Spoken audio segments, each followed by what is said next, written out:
In this video, we reveal the deadly reality of keeping exotic pets, where misplaced trust turns apex predators into executioners.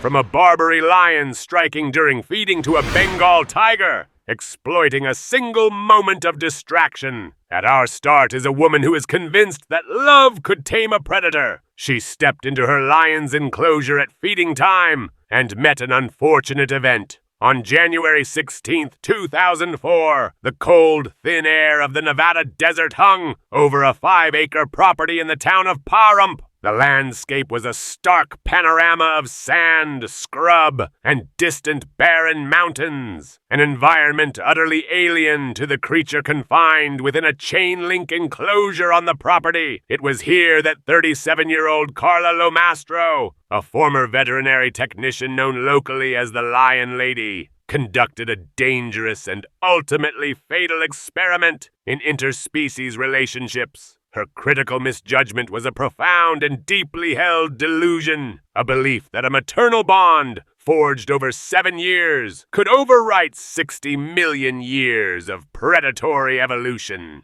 Carla saw her 2 Barbary lions not as wild animals, but as her children. This anthropomorphic projection, the act of seeing a human soul in the eyes of an apex predator, was the foundational error that would lead directly to her death. The creature at the center of this tragedy was Zorro, a 7-year-old, 350-pound male Barbary lion. The Barbary lion, Panthera leo, is a subspecies now extinct in the wild, making Zorro a genetic ghost, a living relic of a lost world. An adult male lion is a biomechanical engine of destruction. Its primary weapon is its jaw, capable of generating over 1,000 pounds per square inch of pressure, not for chewing, but for clamping down and holding. Its killing technique is a model of predatory efficiency, a suffocating bite to the throat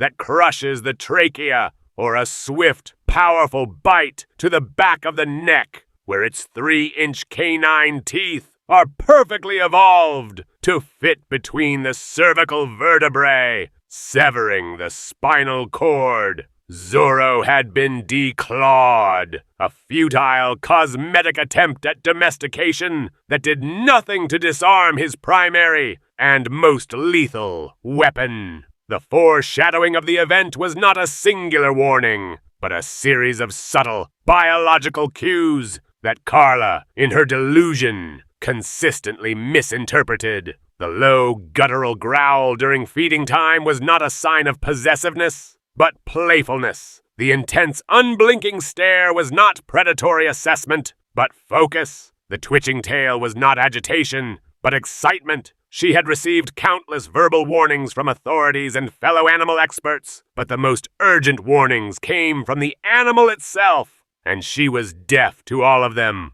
The critical action took place during the late afternoon feeding routine. Carla was preparing a meal of raw meat, and in the process, her own scent became inextricably mingled with the scent of the kill. Zorro, at the peak of his daily food drive, was in a state of high arousal, his instincts primed by the smell of blood. Carla, ignoring the low rumble in his chest and the focused intensity in his eyes, unlatched the gate to his enclosure. Carrying the tray of meat, she stepped inside, an act she had performed 1,000 times before. From Zorro's perspective, the world had been reduced to a set of primal, conflicting signals. The scent of food was the dominant trigger. The scent of his caregiver, normally a signal of comfort and affection, was now fused with the scent of prey. Her entry into his territory, at the precise moment his predatory drive was at its apex, created a state of neurological overstimulation. The caregiver was no longer just the provider. She had become an object within the immediate, high-stakes arena of the feeding, and the scent of blood had flipped a genetic switch that no amount of conditioning could override.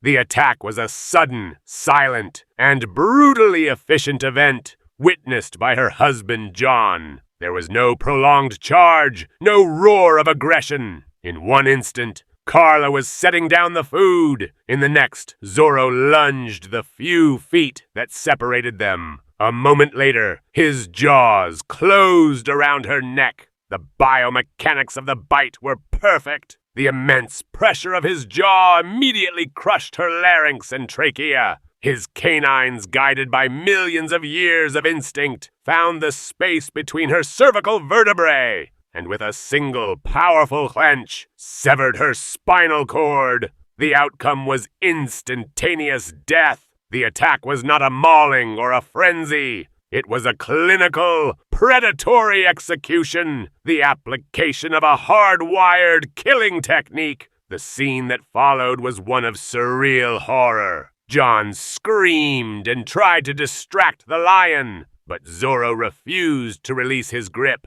He dragged Carla's body to the center of the enclosure and stood guard over it, a chilling, possessive stance, claiming his kill. John called 911. When the Nye County Sheriff's deputies arrived, they were faced with a tense and horrific standoff. The 350-pound lion stood over the body of its owner, growling at any who approached. After a tense period of assessment, the decision was made. A deputy raised his rifle and fired, euthanizing the lion so that they could reach Carla's body. The subsequent coroner's report was a stark, forensic confirmation of the attack's efficiency. Catastrophic trauma to the neck, a crushed larynx, and severed cervical vertebrae, all consistent with a single, precisely applied bite from a large feline. Carla Lomastro was not killed by a pet. She was executed by a perfect specimen of an apex predator she had loved like a son. Her death stands as a brutal clinical case study in the fatal dangers of anthropomorphism, a tragic testament to the fact that no amount of affection can reprogram the millions of years of genetic code that governs the actions of a killer.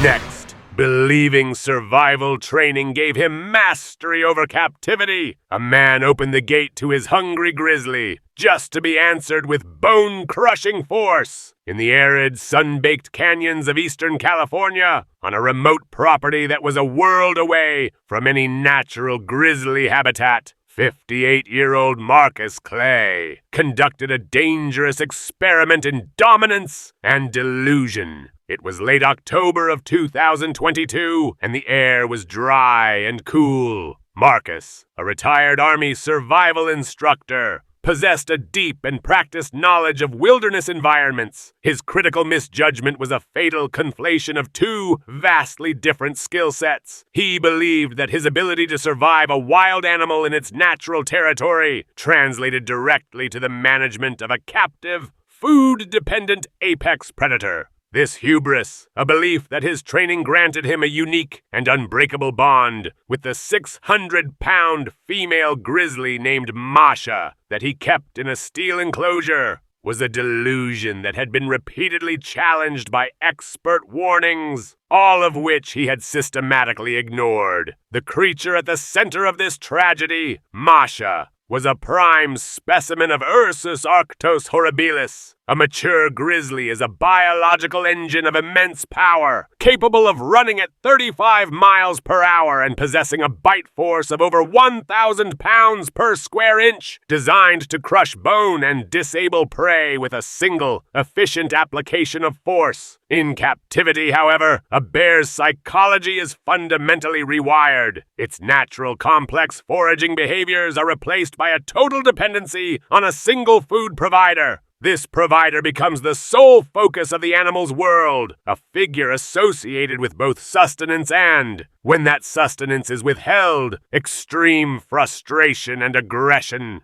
The foreshadowing of the event was not a subtle sign, but a clear, documented paper trail of ignored expertise. Multiple official cease and desist letters from the California Department of Fish and Wildlife, citing illegal ownership and extreme public danger. A more immediate warning came that morning. Masha, her food shipment delayed, was in a state of high agitation, pacing the enclosure, emitting low, guttural moans, and slamming her body against the steel fence. Clear biological signals of hunger-induced stress that Marcus fatally misinterpreted as simple impatience. The critical decision was a direct and deliberate violation of the most basic safety protocols. The enclosure was equipped with a small, secure feeding gate, a mechanism designed to separate man from beast during the most dangerous moments of interaction. Today, with the bear in a state of visible agitation, Marcus chose to bypass it entirely. In an act of pure performative bravado, intended to reaffirm his perceived special bond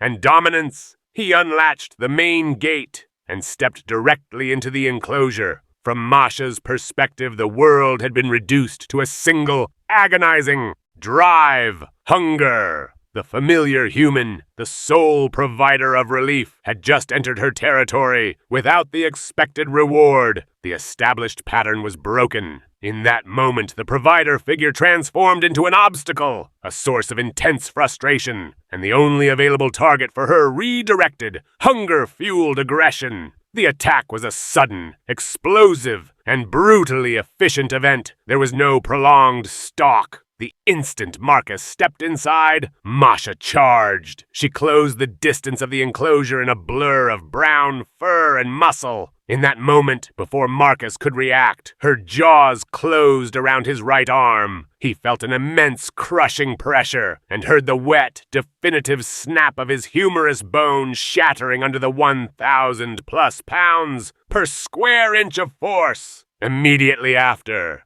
the bear did not stop to maul him. Instead, she clamped down and began to drag him, an instinctual move to pull a kill, to a more secure location. He was pulled across the hard-packed dirt of the enclosure like a rag doll, his shredded arm held fast in the bear's jaws. In the far corner of the enclosure, the final systematic mauling began. It was a frenzy of biting and clawing, a catastrophic application of force to his torso and head. The silence that followed was absolute. The bear stood possessively over the body. The scene was discovered hours later when authorities, alerted by a concerned neighbor, arrived to perform a welfare check. They were met with the horrific tableau. The 600-pound grizzly standing guard over the mangled remains of its owner. After a tense assessment, the decision was made to euthanize the animal in order to safely approach. The subsequent investigation of the property quickly uncovered the file of ignored official warnings. The coroner's report was a stark, forensic accounting of the attack's brutality. A crushed and nearly severed arm, multiple deep tissue avulsions across the torso and legs, a fractured skull, and severed major arteries. Marcus Clay was not killed by a wild animal,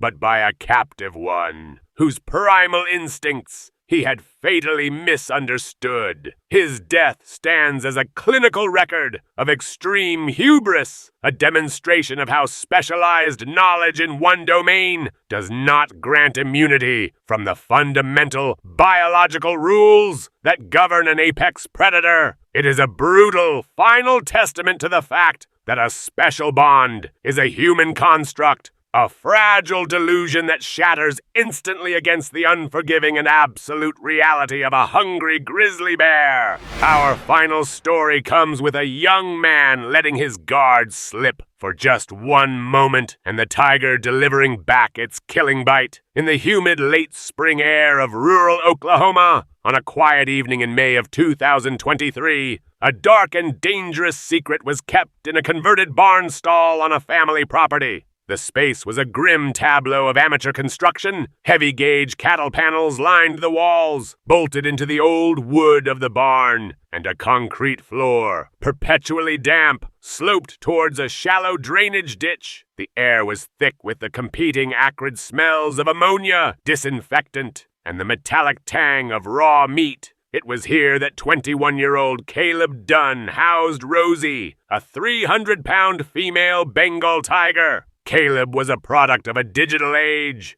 fascinated by the curated online personas of exotic animal whisperers who presented apex predators as loyal companions. His critical misjudgment was a profound and uniquely modern delusion, the belief that a special bond, cultivated through proximity and feeding, and validated by online likes and shares, could overwrite millions of years of predatory instinct. He saw not a wild animal, but a status symbol, an extension of his own identity, a living testament to his perceived mastery over nature, a secret he guarded from the very family whose land he was using. The creature at the center of this tragedy was a prime specimen of Panthera tigris, the largest and most powerful of all feline predators. A Bengal tiger is a solitary ambush hunter, a biomechanical engine of destruction engineered for a single purpose: to kill. Its striped coat is not just camouflage. It is a disruptive pattern that dissolves its outline in the dappled light of the undergrowth, allowing it to approach prey with near invisibility. Its immense strength is concentrated in its forelimbs, capable of breaking the neck of a buffalo with a single powerful blow.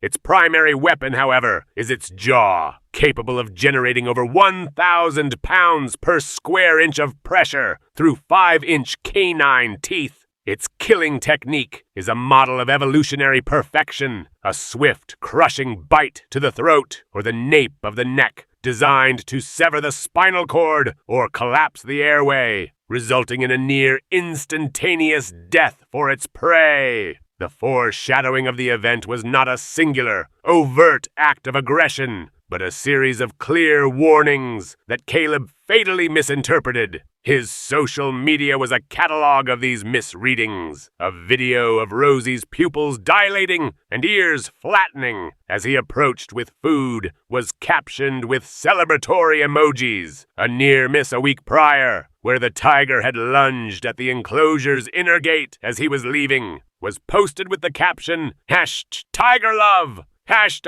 #playing-rough.